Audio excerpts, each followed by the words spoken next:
During the giving it stage, the teacher is constantly thinking about how to present the information in order for the students to be able to remember, to be challenged, to become more invested in learning this subject area. As we transition to the getting it stage, what we're doing is really just changing our thinking as a teacher. Changing from what the teacher is doing to what the students are doing. So there is an overlap between the giving it stage and the getting it stage. During that overlap time, we want to make sure that what we're presenting, the students understand and remember. And we've already talked about the role of mnemonics in that process. But to get to that state of memory, the teacher has to provide the structure and the support in order to help the students learn. This process means a lot of what might be called repetition in a variety of ways. Now, not repetition in that mimicking, parroting, mindless form, but rather reviewing, interacting with the same kind of content material in a variety of ways. And that is, in fact, a repetition. So we want to provide students with what we'll call getting it activities. And usually students need 3 to 5 getting it activities before they will be able to actually remember something. During this whole process, the student must be actively involved. They must be watching it, that is, watching what's happening, what the teacher is doing during the giving it stage. They have to be free to try things, and that means that it's okay to make mistakes. In order for things to be okay to make mistakes, the teacher has to have created a very safe environment for the students. When we think about students in the getting it stage, we want them also to be able to be free to notice, to ask questions, and maybe answer with peers, or to be able to comfortably turn to the teacher for support, for answers if required. When we're developing activities at this stage, we want those activities as much as possible to be self-paced.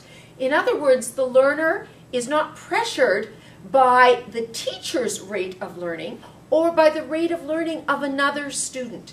So we want things to be self-paced. In order for things to be self-paced, we are constantly thinking about differentiation.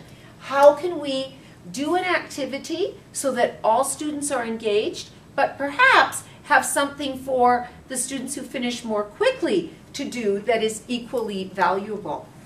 When you're developing activities, we want to create opportunities for choice and chance. So choice means that as a part of the activity, the student can choose what they say, how they say it. And chance means there's a kind of element of fun. It doesn't mean that they will predict what will necessarily be said or what they will have to do to complete an activity. You could say that in all of this repetition, the student is in the process of rehearsing what they already know. And we've already said that you could also call this review, practice, warm-up, refresher, recycle. And all of those words are words you'll find in the research. What we want to also remember is that we must move from comprehension to production. If the teacher is using the target language in the classroom, then the students will probably go through a period of perturbation or discomfort before they understand everything. But with the assistance of all of the mnemonic devices, they will be able to remember and understand more easily. But comprehension is not the same as production. So we want to make sure that the activities are designed to insist that the students move from listening comprehension to being able to speak. To do the latter will require more supports. One form of support would be just the teacher's encouragement, and the positive feedback that a teacher can give will always make a tremendous difference in the attitude and the safety of the environment. As students move on in this process, the teacher could remember PPPF, which stands for precise, positive, personal feedback. So sometimes we just say, good job. That would be positive feedback. If we give a student's name, such as Lisa, great work, now we've given personal feedback. But it isn't precise. If we say, great job on your pronunciation of that very difficult sound, now we've given precise, positive, personal, and with the name, personal feedback.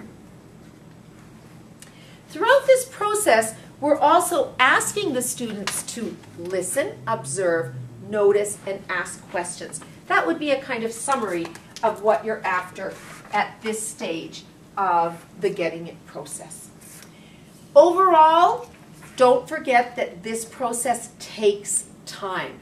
And the teacher may be more eager to complete the unit or the material, but it's about the students learning. And if you don't give them the time to do the learning, the payoffs will not be so great in the long run. The final point that I think we want to make is that it is useful for the teacher to chunk things in their lesson, chunk the pieces together. And as the teacher is chunking, the teacher is actually scaffolding. And so a scaffold means you're moving from the comprehensible input, where the teacher is doing more of the talking, more of the demonstrating, into the students being able to practice, rehearse, move from comprehension to production through scaffolding.